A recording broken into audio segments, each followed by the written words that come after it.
banyak mikirin makanan dan lari enggak. Bismillahirrahmanirrahim. Assalamualaikum warahmatullahi wabarakatuh. Alhamdulillahilladzi amarna bil ittihadi wal i'tisam bihablillahi al-matin. Asyhadu an la ilaha illallah wahdahu la syarika lah. Iyyahu na'budu wa iyyahu nasta'in. وأشهد أن سيدنا محمدا عبده ورسوله صادق الوعد الأمين. اللهم صل وسلم على سيدنا محمد خاتم النبيين وعلى آله وأصحابه أجمعين. أما بعد، رب اشرح لي صدري ويسر لي أمري واحلل عقدة من لساني يفقهوا قولي. قال الله تعالى في كتابه الكريم وهو أصدق القائلين: أعوذ بالله من الشيطان الرجيم. بسم الله الرحمن الرحيم. أرأيت الذي يكذب بالدين فذلك الذي يدع اليتيم ولا يحض على طعام المسكين فويل للمصلين الذين هم عن صلاتهم ساهون الذين هم يراءون ويمنعون الماعون. الآية. صدق الله العظيم. قال النبي صلى الله عليه وآله وسلم: الصلاة عماد الدين فمن أقامها فقد أقام الدين ومن تركها فقد هدم الدين. Al-Hadis. Puji serta syukur hanya milik Allah Subhanahu wa ta'ala yang menurunkan hujan dari langit ke bumi. Allah Subhanahu wa ta'ala yang menggerakkan siang dan malam silih berganti. Allah Subhanahu wa ta'ala yang menurunkan hidayah kepada hati kita semuanya, dan Allah Subhanahu wa ta'ala yang memberi kita kesempatan untuk hidup, untuk taat, untuk patuh, untuk ibadah, dan kemudian wafat pulang ke Allah Subhanahu wa ta'ala dalam keadaan husnul khatimah. Amin ya rabbal alamin. Ibu-ibu jemaah Rambu Halaqah rahimakumullah, pada kesempatan ini, di siang hari ini, alhamdulillah wa syukru ala ni'amillah, kita tiada lekang oleh waktu Allah Subhanahu wa ta'ala gerakan hati kita untuk berkumpul di masjid yang mulia ini dengan satu tujuan mulia, yaitu taqarruban ilallah, mendekatkan diri kita kepada Allah Subhanahu wa ta'ala. Mungkin sebelum kita datang, sebelum kita mulai pengajian, kita datang dari rumah kita masing-masing, melangkah dengan penuh kesalahan, dengan penuh kekhilafan, dengan penuh dosa. Semoga Allah Subhanahu wa ta'ala menjadikan kita pulang dari majlis ini dalam keadaan suci zahiran wa batinan. Amin ya rabbal alamin. Pada siang ini, tema yang ingin kami sampaikan adalah tentang salat. Salat adalah satu ibadah ritual yang kemudian kita sering sekali baca dalam Quran ayatnya. Salah satu ayat yang kita baca adalah di surah Al-Baqarah. A'udzu billahi minasyaitonir rajim. Innal ladzina amanu wa 'amilus shalihat wa aqamus shalat wa atawuz zakat lahum ajruhum 'inda rabbihim wa la khaufun 'alaihim wa la hum yahzanun. Al-ayat. Pada kesempatan ini kita akan berbicara tentang salat. Pembicaraan dimulai tentang sholat itu apa dan kenapa kita harus sholat, dan kemudian kenapa sholat ini menjadi hal yang sangat penting dalam agama kita, sehingga Nabi mengatakan as-sholatu imaduddin, sholat adalah tiangnya agama. Faman aqamaha faqad aqamad-din, siapa yang menegakkan sholat maka dia menegakkan agamanya. Siapa yang meninggalkan sholat faqad hadamad-din, maka dia adalah orang yang menghancurkan agamanya. Secara bahasa, sholat adalah doa. Sehingga kalau kita baca sholawat, sholat itu satu akar kata dengan sholawat. Sholawat kepada Nabi itu artinya mendoakan Nabi. Sholawat itu artinya doa. Sholawat secara spesifik itu ada 3 makna. Innallaha wa malaikatahu yusholluna 'alan nabi.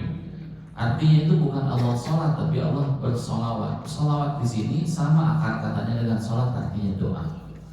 Sholat itu, solawat itu, kalau Kalau pelakunya, subjeknya adalah Allah, fa'ilnya adalah Allah, maka makna dari sholat itu adalah rahmat, adalah kasih sayang. Jika sholawat atau sholat itu yang pelakunya adalah malaikat, maka maknanya adalah istighfar, maknanya adalah meminta ampunan. Dan jika sholat atau sholawat itu dilakukan oleh orang yang beriman, sholawat kita kepada baginda Nabi Sallallahu Alaihi Wasallam artinya doa, artinya kita mendoakan untuk keselamatan, kesejahteraan baginda Nabi Muhammad Sallallahu Alaihi Wasallam yang itu akan kembali kepada kita yang membacakannya. Sholat itu artinya doa. Doa itu adalah komunikasi antara hamba dengan Tuhannya. Doa itu adalah dialog antara hamba dengan Tuhannya. Jika kita ingin berbicara kepada Allah, maka kita berdoa. Jika kita ingin Allah berbicara kepada kita, maka kita membaca Al-Quran. Karena apa yang kita baca di Quran adalah firman-Nya Allah, kata-katanya Allah. Sehingga kalau kita ingin Allah berbicara kepada kita, kita baca Quran. Tapi kalau kita ingin kita berbicara kepada Allah, maka kita berdoa. Sholat itu adalah doa. Dari sejak awal takbir sampai salam isinya adalah doa-doa untuk kita. Sehingga sangat aneh sekali kalau orang meninggalkan sholat. Kenapa? Karena isi dari sholat itu semuanya adalah kebaikan untuk kita. Tidak ada di sana kita ada kepentingan untuk Allah, tidak. Semuanya dari awal takbir sampai salam itu isinya adalah doa, adalah kebaikan untuk kita. Itu sholat secara bahasa. Sholat secara istilah itu apa Pak Ustaz? Sholat secara istilah adalah dikatakan oleh Imam Rafi'i, sholat adalah aqwalun wa af'alun muftatahatun bitakbir wa mukhtatamatun bitaslim bisyara'ita wa arkanin atau bisyara'ita makhsusatin. Sholat adalah setiap perkataan, setiap perbuatan yang diawali dengan takbir dan ditutup dengan salam, berikut syarat dan rukun-rukun yang telah ditentukannya. Itu adalah sholat. Ustaz, kita itu dulu katanya dilatih oleh orang tua kita, dididik sholat. Tapi kenapa anak-anak kita susah sholat Ustaz? Itu menjadi problem banyak sekali yang curhat kepada kami, terutama di jamaah-jamaah ketika pengajian di Indonesia.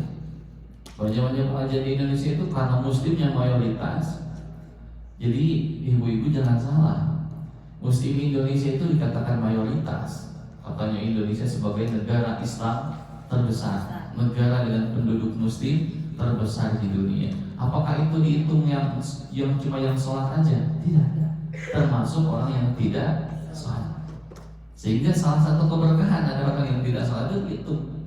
Coba kalau yang dihitung cuma yang sholat aja, mungkin Indonesia bisa jadi negara paling kecil orang yang melaksanakan sholat. Karena kalau lihat Mekah penduduknya sekian, Saudi itu gak sampai setengahnya kita, setengahnya penduduk Indonesia, tapi semuanya sholat misalkan. Sedangkan kita di Indonesia ratusan juta penduduknya, ratusan yang berKTP Islam, ratusan juta yang berKTP Islam, tapi yang melakukan sholat ya tidak semuanya. Kenapa kok ada yang seperti itu? Terjadi kasus kenapa orang yang tidak mau sholat? Karena ini orang itu tidak dikenalkan terlebih dahulu tentang sholat. Banyak orang yang mengajari anak-anaknya itu diawali dengan fikih, dengan hukum, dengan syariat, yang menurut saya pribadi itu adalah kurang tepat. Kenapa? Karena di awal yang pertama, sejak Islam diutus, sejak Islam diturunkan, diwahyukan melalui baginda Nabi Sallallahu Alaihi Wasallam, Allah itu tidak mengajarkan sholat.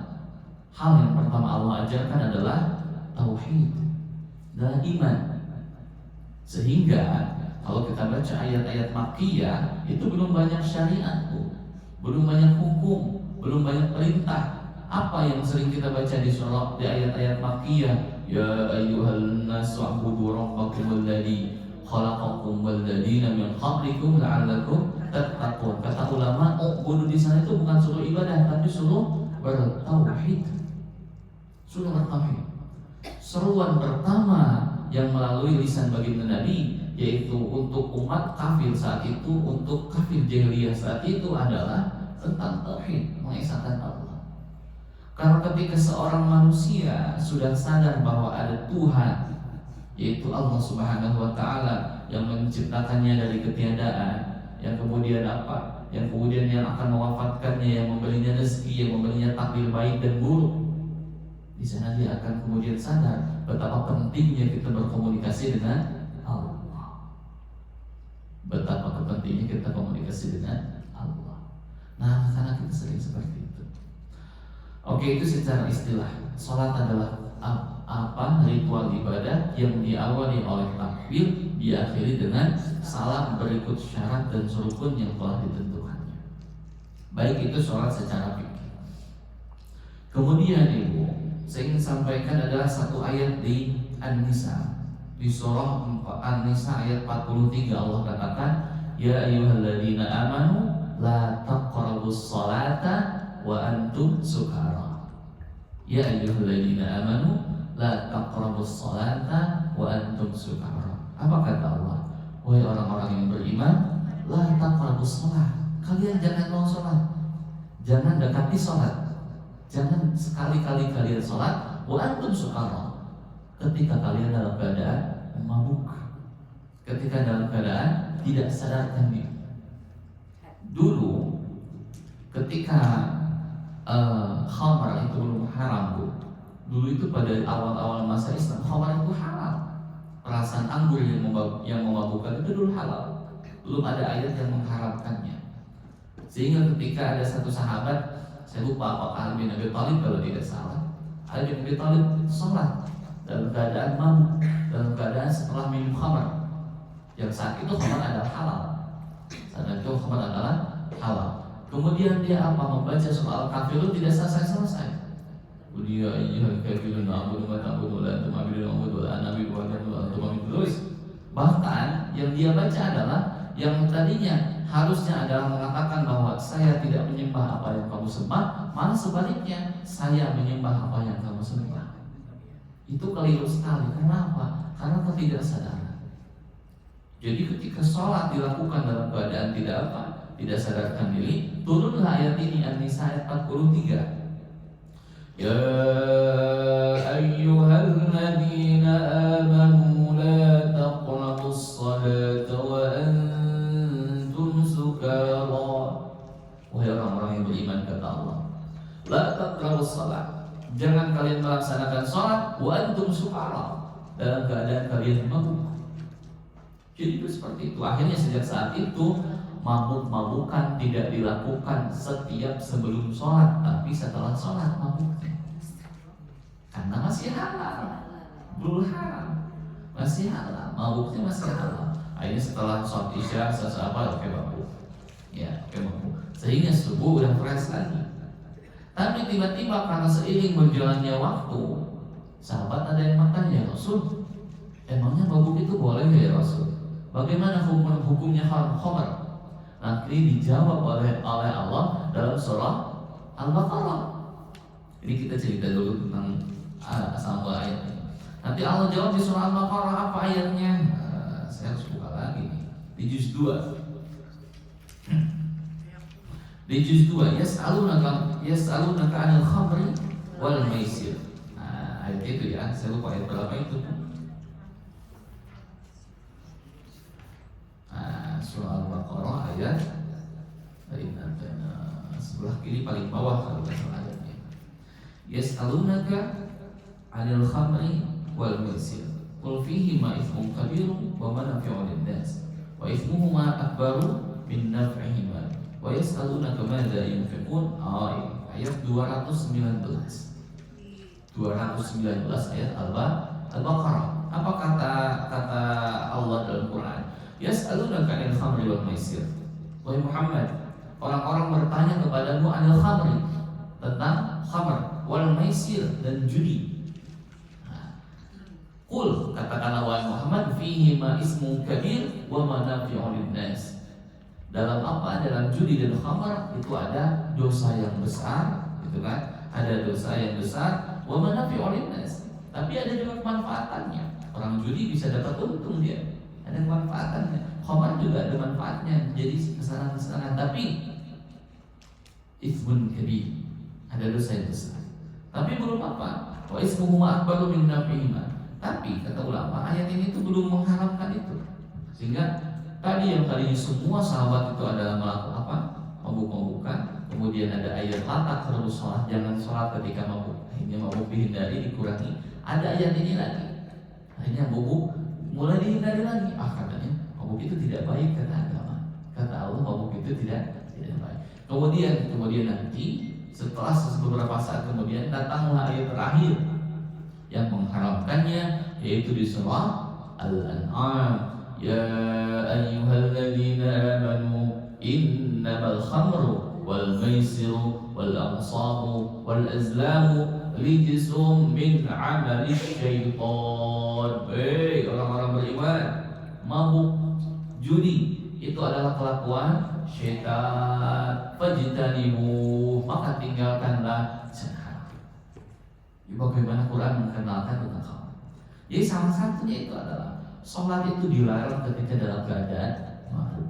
Saat ini ada Pak Ustaz yang melaksanakan sholat dalam keadaan mabuk, mungkin masih ada. Tapi ada yang banyak. Salah satunya mungkin kita nggak mabuk minum-minuman, tapi kita sholat dalam keadaan mabuk dunia. Berat sekali. Ya Bu ya, termasuk saya sendiri kan. Kita sholat datang ke apa? Datang ke masjid, kita sujud, kita membuka dengan takbir, tapi ingatan kita, hati kita sedang terikat dengan dunia. Ini itu termasuk orang yang mabuk juga. Apa bedanya dengan orang yang tidak sadarkan? Karena apa? Esensi sholat itu adalah berkomunikasi dengan Allah, mengenal Allah, bersapa dengan Allah, kita ngobrol dengan Allah, kita ngomong ke Allah, kita berbicara ke Allah. Cuma hanya itu harus menjadi muhasabah diri kita sendiri. Allah, kadang kita sholat itu tidak khusyuk karena mungkin itu ada ikatan-ikatan. Sukaro dalam sekarang, mungkin dalam keadaan hari ini, sukaro yang dimaksud, mabuk yang dimaksud bukan lagi mabuk minuman keras, tapi mabuk dari urusan duniawi, mabuk dari hal-hal yang melupakan kita dari Allah. Oke, itu sholat. Kemudian ibu sekalian, sholat itu kenapa sangat istimewa? Lafaz apa yang pertama kita baca ketika sholat? Takbiratul ihram. Allahu Akbar. Disebutnya lafaz takbir. Apa artinya takbir? Mengagungkan. Takbir itu mengagungkan. Siapa yang diagungkan? Allah. Cuma kadang-kadang kita membaca takbir, tapi yang diagungkan itu diri kita. Allahu Akbar. Dengan takbir itu kita menindas orang lain. Dengan takbir kita menyakiti orang lain. Dengan takbir kita menghujat orang lain. Dengan takbir kita memvonis orang lain menjadi ahli neraka. Allahu Akbar, sesat kamu. Allahu Akbar, kamu gini. Jadi nama Allah, takbir yang harusnya kita mengagungkan Allah, malah digunakan untuk mengagungkan diri sendiri, membenarkan diri sendiri. Ketika takbir, ketika kita mengagungkan Allah, seharusnya hati kita tasghir. Tasghir itu sebaliknya. Kalau yang takbir itu membesarkan, mengagungkan, tasghir itu mengecilkan. Sehingga kita mengucap Allahu Akbar, Allah kita agungkan, diri kita kecilkan. Ya Allah, betapa kecilnya diri ini di hadapan-Mu ya Allah. Engkau memiliki kerajaan seluas langit dan bumi. Kemudian aku yang menghadap kepadamu dengan penuh kesombongan ini, dengan penuh kekhilafan ini. Aku betapa sering sekali menjadi sombong di hadapan-Mu ya Allah. Sombong dalam apa? Dalam menindas hamba-hamba-Mu ya Allah, menghina hamba-hamba-Mu ya Allah, merendahkan hamba-hamba-Mu ya Allah. Di sana kita mulai berpikir. Kemudian dilanjutkan dengan doa iftitah. Beda-beda yang baca doa iftitah, ya. Versinya banyak. Cuman yang populer di Indonesia Allahu Akbar kabira, walhamdulillah kabira, wa subhanallah bukratan wa asila. Itu pujian kepada Allah. Allah yang Maha Besar, Allahu Akbar kabira, walhamdulillah kabira, dan kita memuji Allah dengan wa subhanallahi bukratan wa asila. Orang-orang membaca tasbih kepada Allah di setiap pagi dan sore. Ada yang baca ini wajah wajhi, ada yang enggak. Itu kan ini wajah wajhi. Misalkan kita baca lengkap dulu saja. Ini wajah wajhi lilladzi fatara as-samawati wal ardh. Ya Allah, saya hadapkan aku. Ini itu saya. Wajah itu hadapkan. Wajhiya, wajahku ini, tubuhku ini, diriku ini, zahir dan batinku ya Allah. Lilladzi fatara as-samawati wal ardh. Kepada Tuhan yang menguasai langit dan bumi. Betapa luar biasa kalimat ini. Ikrar. Ini wajah alladzi fatara as-samawati wal ardh hanifan. Ini yang kuat. Hanifan ya Allah, dengan penuh kerendahan hati, kerendahan diri, musliman, dengan penuh berserah diri. Wa ana minal muslimin. Kemudian dia melanjutkan, ada yang membacanya juga, ada yang tidak. Inna sholati, ada yang membacanya, ada yang tidak.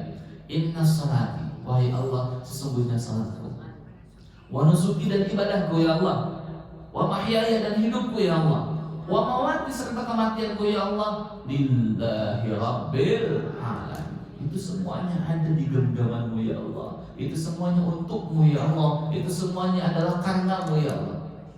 La syarikalah, tidak ada yang bisa menyekutukan Engkau ya Allah. Wa bidzalika umirtu, dan oleh karena itu kita diperintah. Wa ana minal muslimin, dan kami adalah orang-orang yang berserah diri. Betapa luar biasa kalimat iftitah. Maka bagi kami, bagi saya sendiri Bu, walaupun iftitah itu sunnah, iftitah itu tidak wajib dibaca di sholat, sunnah, tapi sebagai bentuk ikrar itu penting kita baca. Itu penting. Jadi gak langsung sholat, gak langsung al-fatihah. Penting karena di iftitah itu kalimat yang luar biasa. Di sana adalah kalimat penghambaan seorang hamba kepada Tuhan. Ya Allah, hidupku adalah milikmu ya Allah. Aku dihidupkan olehmu ya Allah. Aku juga akan dimatikan olehmu. Sholatku, ibadahku, semua aktivitas kehidupanku lillahi rabbil alamin. Dan apa yang kita sebutkan, la syarikalah ya Allah. Sholatku, pekerjaanku, pengajianku, semuanya la syarikalah. Tidak untuk selainmu ya Allah. Tidak untuk selain Allah. Ini luar biasa ketika kita membuka sholat. Ya, alhamdulillah ini ada nasi air kiri kanan.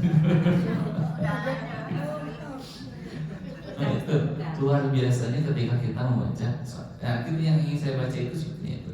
Memperhatikan apa bacaan kita dalam sholat. Karena salah satu syarat khusyuk, salah satu cara kita untuk khusyuk kata Imam Ghazali adalah kita memaknai apa yang kita baca saat sholat.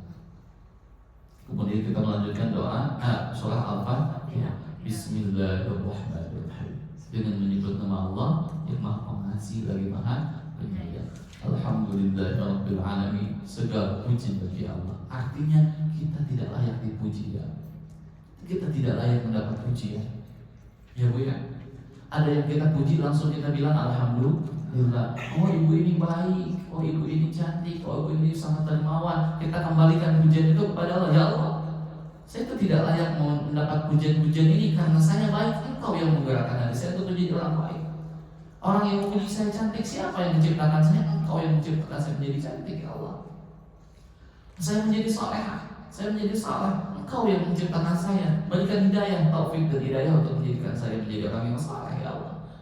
Sehingga ketika ada orang yang memuji kita, didengar oleh telinga kita, diterima oleh hati kita, syukuri dengan lapang dada. Alhamdulillah Allah telah berikan kebaikan kepada kita, dan kita kembalikan pujian itu alhamdulillah. Sehingga dalam hati kita akan terhindar dari apa ibu-ibu, dari sifat untuk selalu ingin dipuji orang dan sakit hati ketika diledek atau dinasihati oleh orang lain. Seringkali seperti itu. Nah itu adalah alhamdulillahirabbil alamin. Ar-Rahmanir-Rahim. Kita teguhkan lagi bahwa Allah lah yang Maha Pengasih lagi Maha Penyayang. Maliki Yaumiddin. Allah yang merajai hari kiamat. Kita akan pulang ke Allah. Kita akan merasakan bagaimana dikumpulkan oleh Allah di tengah padang mahsyar. Itu satu padang yang di sana tidak ada satupun sahelai baju yang menghalangi tubuh kita. Kecuali kalau kita rajin menutup aurat, insya Allah nanti tubuh kita akan ditutup dengan cahaya. Kenapa katanya begitu Pak Ustaz? Karena kata ulama, nanti di akhirat itu ada satu orang yang ketika dia lewat tidak bisa dilihat, satu titik pun dari bagian tubuhnya tidak bisa dilihat. Ketika ada orang ini lewat nih, nanti Allah akan menyuruhkan kepada malaikat, wahai malaikat semuanya berbaris, wahai para orang-orang manusia semuanya, jin semuanya berbaris, dan semuanya tundukkan pandangan kalian. Tidak ada yang bisa melihat, tidak ada yang bisa menghadap, semuanya kepala kita ditundukkan oleh Allah. Ketika akan ada satu orang yang lewat ke hadapan kita. Siapa itu? Fatimah Az-Zahra, putri baginda Nabi Sallallahu Alaihi Wasallam. Saking malunya, banyak beratnya, begitu tingginya rasa malu Fatimah atas auratnya ketika ingin dilihat oleh orang lain, sehingga Fatimah dimuliakan oleh Allah kelak di hari kiamat adalah dengan apa? Tidak ada orang yang bisa melihat auratnya, karena Allah tutup hijab dengan cahaya dan semua orang tidak bisa mengenada. Ketika Fatimah lewat, semua orang menundukkan pandangannya. Bu, saya ingin cerita terus sebagian cerita dari Fatimah. Kenapa ada keranda? Dulu ketika zaman Nabi, orang itu kalau meninggal, Bu, gak ditutup, cuma digotong aja. Dibungkus dengan apa? Dengan kafan, sudah digotong saja. Tapi Fatimah lihat itu. Apa kata Fatimah? Bicara kepada saudaranya, bicara kepada temannya. Kata Fatimah, dia nangis. Fatimah menangis sehingga saudaranya bertanya, wahai Fatimah, apa yang terjadi kepadamu? Apakah kamu takut mati, wahai Fatimah? Kata Fatimah, tidak, saya tidak takut mati. Tapi saya takut ketika saya mati, lekuk tubuh saya dilihat oleh orang lain. Semulia itu Fatimah Az-Zahra, putri didikan langsung oleh baginda Nabi Muhammad Sallallahu Alaihi Wasallam. Dan itu yang seringkali sekarang anak-anak kita tinggalkan. Anak-anak kita tinggalkan. Sekarang yang ditiru oleh anak-anak kita bukan lagi Aisyah, bukan lagi Fatimah, bukan lagi Khadijah. Semuanya meniru artis-artis dari barat. Semuanya meniru bintang-bintang film. Sehingga cara berpakaiannya pun ditiru. Tidak ada yang meniru bagaimana rasa malunya Fatimah menjaga aurat. Itu yang penting.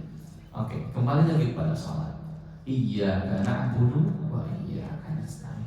Ini adalah apa, Bu? Ini adalah ikrar kita kepada Allah. Ya Allah, Bu, kalau saya baca, kalau misalkan saya bilang, kalau misalkan suami ibu bilang, ya ibu, Bu, misalkan suami ibu bilang, istriku, saya itu cinta sama kamu, misalkan gitu. Nah, ibu itu jangan langsung percaya. Kenapa? Karena dalam bahasa Arab, posisi itu kalau objeknya terakhir itu bisa jadi ada objek-objek yang lain. Aku cinta kamu, saya cinta kamu, subjek, predikat, objek-objeknya terakhir. Kalau objeknya terakhir dalam bahasa Arab bisa jadi ada objek-objek yang lain, karena itu belum titik, bisa koma. Bagaimana agar objeknya satu dalam bahasa Arab? Kata bahasa Arab ada istilah takdim. Takdimul maf'ul, maf'ulnya didahulukan, objeknya didahulukan sebelum predikat, sebelum subjeknya. Maka disebut bukan la na'budu, bukan na'budu iyyaka, tapi iyyaka na'budu. Bukan aku cinta kamu, tapi hanya kepadamu aku cinta. Jadi objeknya duluan. Nah, ayat ini iyyaka na'budu, bukan aku menyembahmu ya Allah, tapi hanya kepadamu aku menyembah. Hanya kepadamu ya dulu, Allahnya dulu, kemudian aku. Ini ikrar kita. Oleh karena itu, iyyaka nasta'in, karena kita hanya menyembahnya kepada Allah, kita memohon ampun, memohon pertolongan juga hanya kepada Allah. Ihdinas siratal mustaqim, ya Allah, tunjukkanlah kami jalan yang lurus. Walaupun kami sudah sholat, kadang kami suka menyeleweng dari aturan-Mu ya Allah. Walaupun sudah kami sholat, kadang pikiran kami, hati kami tidak lurus dengan ajaran-Mu ya Allah. Maka kita memohon kepada Allah ajaran yang lurus. Siapa itu? Siratal ladzina an'amta 'alaihim, jalannya orang-orang yang Kau beri nikmat ya Allah. Ghairil maghdubi 'alaihim waladdallin, bukan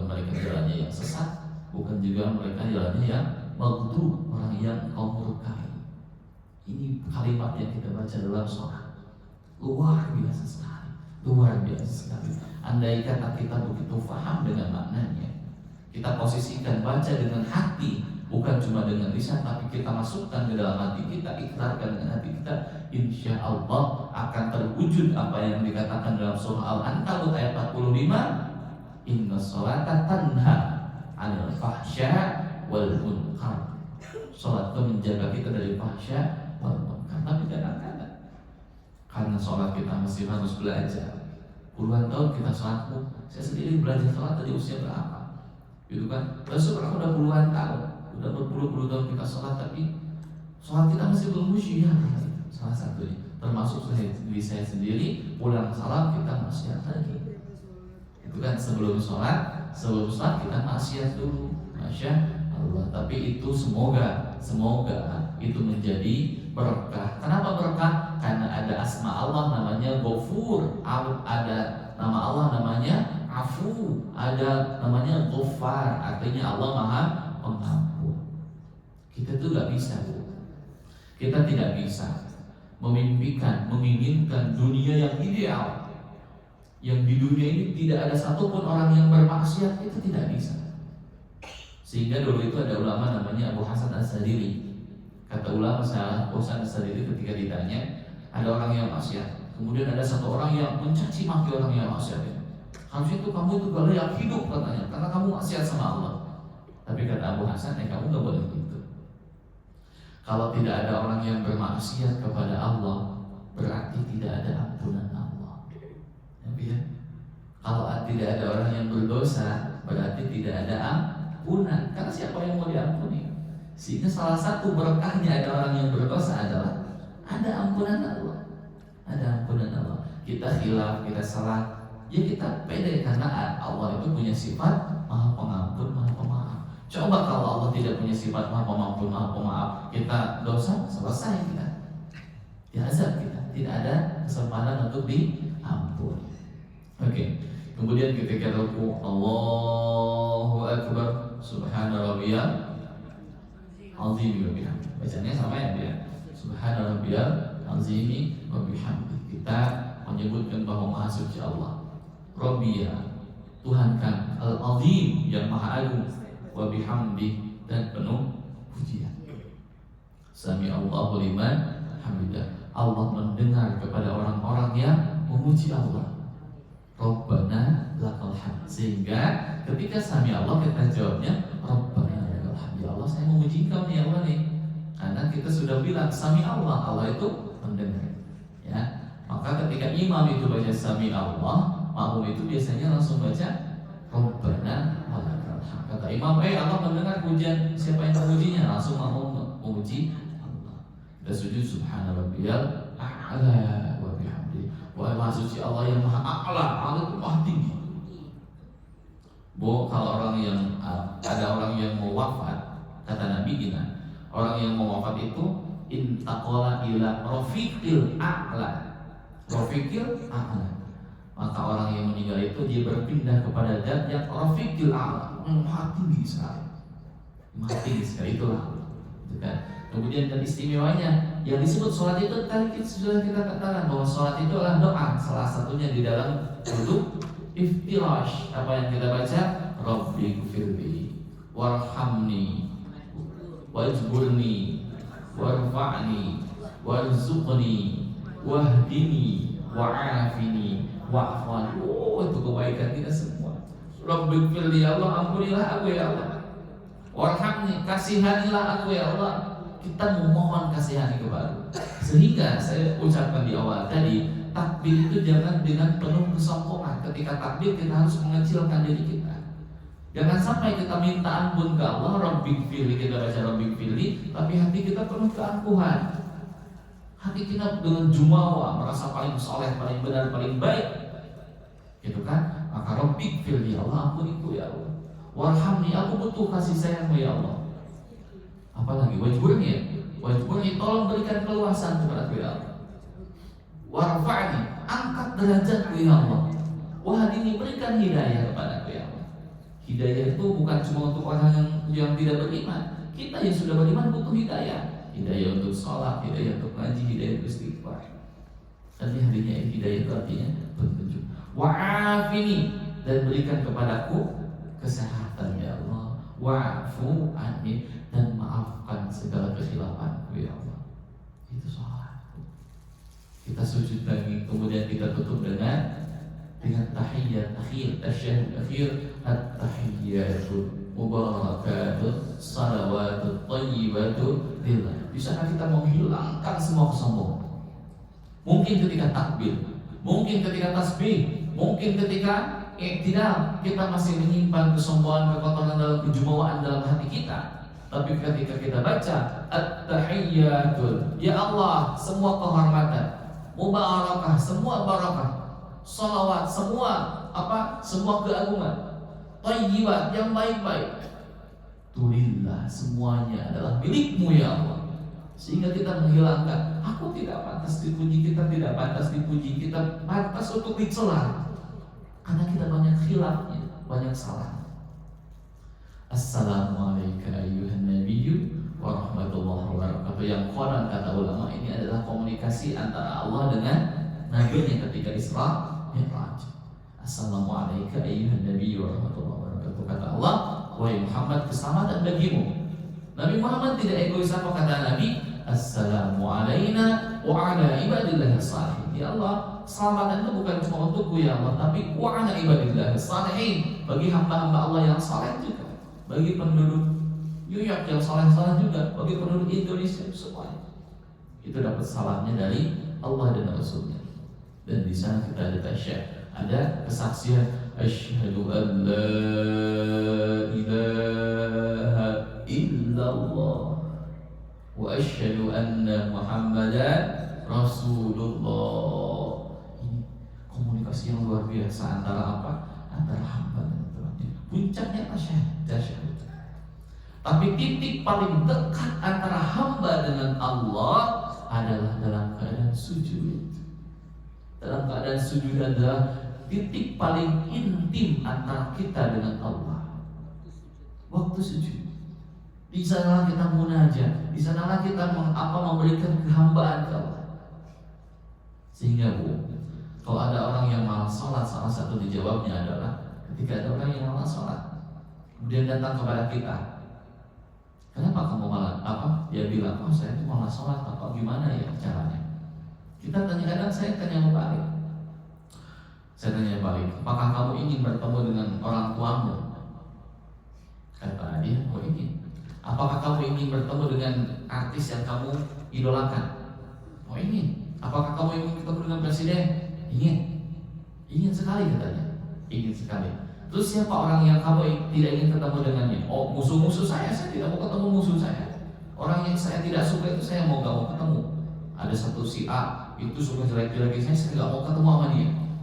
Kemudian kita jawab, seburuk apa Allah di matamu sehingga engkau tidak mau ketemu sama Allah dalam sholat? Seburuk apa Allah di pandanganmu sehingga engkau tidak mau ketemu Allah dalam sholat? Apakah Allah lebih buruk dari orang-orang yang engkau musuhi tadi sehingga engkau tidak mau ketemu Allah? Maka bisa jadi orang yang tidak sholat bukan dia yang tidak mau ketemu Allah, tapi boleh jadi Allah yang tidak mau ketemu dia, Allah yang tidak mau menemui kita. Itulah berharga itu sholat, inilah yang paling berharga dengan sholat. Kemudian kita tutup dengan assalamualaikum warahmatullahi wabarakatuh. Assalamualaikum warahmatullahi wabarakatuh. Di sana kita selesai sholat, kata Nabi, orang yang melaksanakan sholat itu seperti orang yang mandi, orang yang wudu seperti orang yang mandi, orang yang sholat seperti yang mandi. Dia bersih lagi dari dosa-dosa. Karena tadi dihayati bahwa ya Allah, saya itu hamba ya Allah yang butuh ampunanmu, butuh kasih sayang. Masih ada 5 menit lagi, jika ada pertanyaan silahkan. Jika tidak, langsung dilanjut dengan lunch.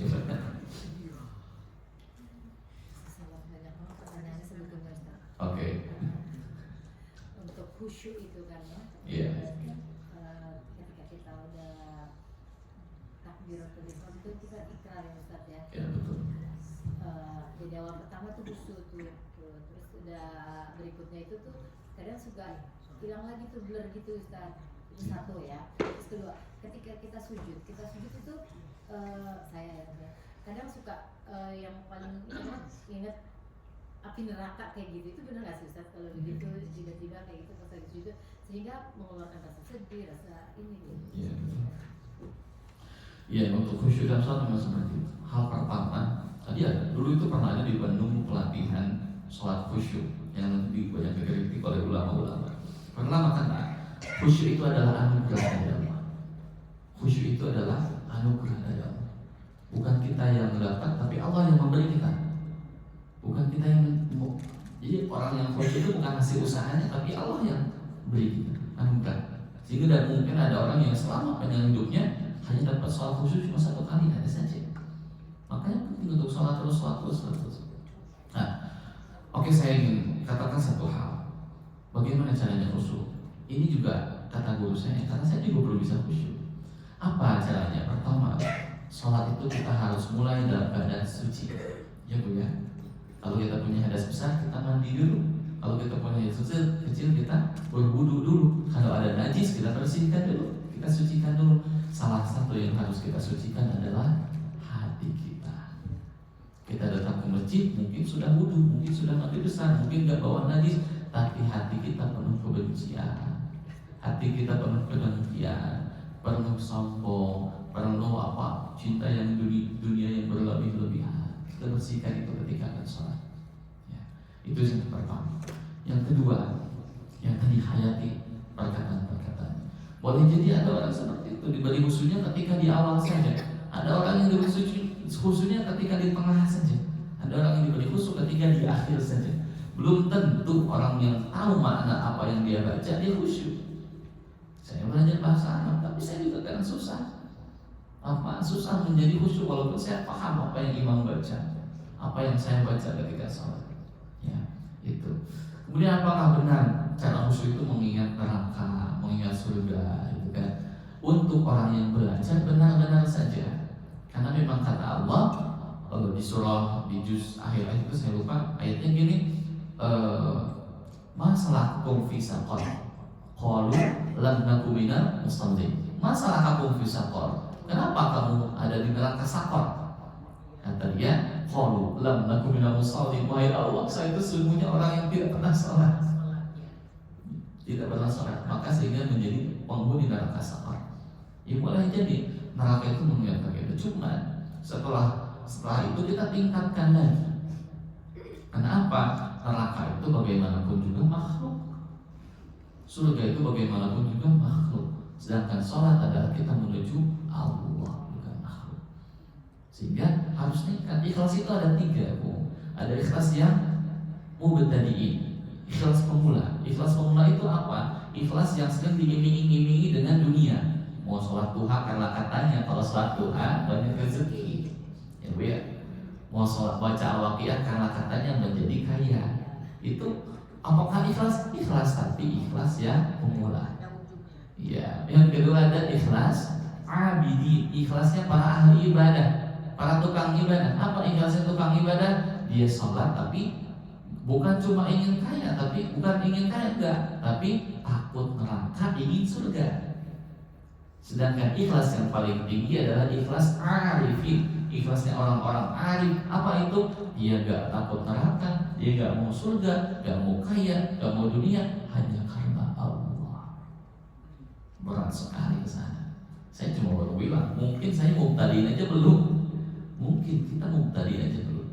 Coba ya, itu untuk siapa tadi yang khusyuk.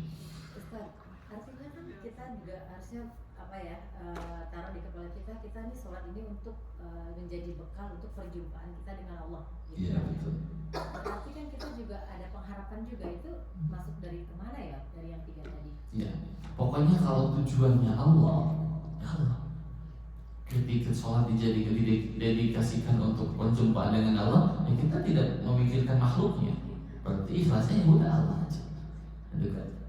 Wah, karena rindu kita kepada Allah, karena takut kita kepada Allah, karena kita ingin disayang Allah, itu semuanya hanya Allah saja kita pikirkan.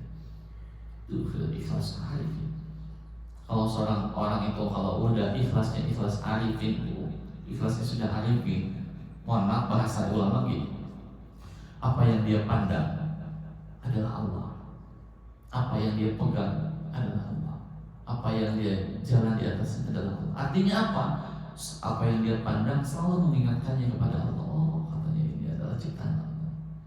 Orang yang bermaksiat, oh ini adalah ciptaan Allah. Allah jadikan dia terombang-ambing dalam dosa. Ada orang yang taat, oh berarti dia diciptakan Allah untuk menjadi orang yang baik. Nah, lihat langit, ada bumi, semuanya mengingatkan kepada Allah. Begitu pula ketika dia meraba sesuatu, dia berjalan di atas bumi, semuanya pikirannya itu menjadikan dia ingat kepada Allah. Itu dzikir yang disebut. Jadi dzikir itu bukan cuma bilang Allah subhanahu enggak. Artinya dzikir itu ingat, sadar. Ya. Makanya sholat itu adalah dzikir. Kan? Sholat itu adalah dzikir. La ilaha illa ana fa'budun fa'budni wa aqimis sholata lidzikri. Kan ayat Al-Qur'an wa aqimis sholata lidzikri. Tegakkan sholat sebagai bentuk zikir kepada aku kata Allah. Oke, ada pertanyaan terakhir? Silakan Bu Ida. Bagaimana caranya menasihati atau memberitahu kepada orang yang malas sholat, terutama anak muda ya? Karena kan tadi sudah mengatakan bahwa sholat itu untuk membantu Allah. Maksudnya banyak sekali kebaikan di dalam sholat. Juga kan sholat itu yang akan disab pertama itu. Tapi untuk memberikan pengertian kepada anak-anak muda tuh, karena kebanyakan mereka kan kayaknya malas karena meluangkan waktunya, Iya, betul. banyak ritualnya gitu loh. Iya. Gimana ya? Iya, makanya saya tadi ini terakhir itu ya. Saya ingin katakan tadi yang harus kita tanamkan ke anak muda itu adalah kecintaan kepada Allah, tauhid. Bu, anak muda itu sesibuk-sibuknya dia, kalau punya pacar pasti dia telepon. Ya, karena rindu, karena kangen. Jadi kira-kira seperti itu. Kita harus tumbuhkan kamu itu harus rindu kepada Allah. Nah, bagaimana cara merindu orang itu merindukan Allah? Dia ingat jasa-jasanya Allah. Nah, Allah lah yang menciptakan kamu. Allah lah menjadi yang mendapatkan kamu di tempat yang terbaik, di bumi yang aman. Semuanya sifat-sifat Allah itu kita katakan. Sehingga itu dia muncul dalam hatinya rindu kepada Tuhan, rindu kepada orang yang berbuat baik kepadanya, pada zat yang membuat baik. Kita kan kalau ada orang yang mau berbuat baik kepada kita, kita rindu kan, ingin ketemu lagi karena dia baik sama kita. Nah, Allah itu sudah baik kepada, masa kamu gak mau ketemu? Itu satu. Yang kedua kata Quran, terakhir jawaban saya, sabar. Quran itu kalau bahasa ada kalimat di Quran, wasbir ala ma'as-sabar. Kalau kamu tertimpa bencana, wasbir, maka bersabarlah. Tapi kalau nyuruh sholat, wa'mur ahlaka bis-sholat wasbir alaiha. Jadi kata sabar itu perintahnya itu dua peran, ada sholat, ada wasbir, ada wasbir. Jadi yang kedua ini ada toknya. Dalam Quran itu ada kaidah ziyadatul mabna tadullu ala ziyadatil ma'na. Kalau hurufnya ditambah berarti ada hal yang lebih istimewa.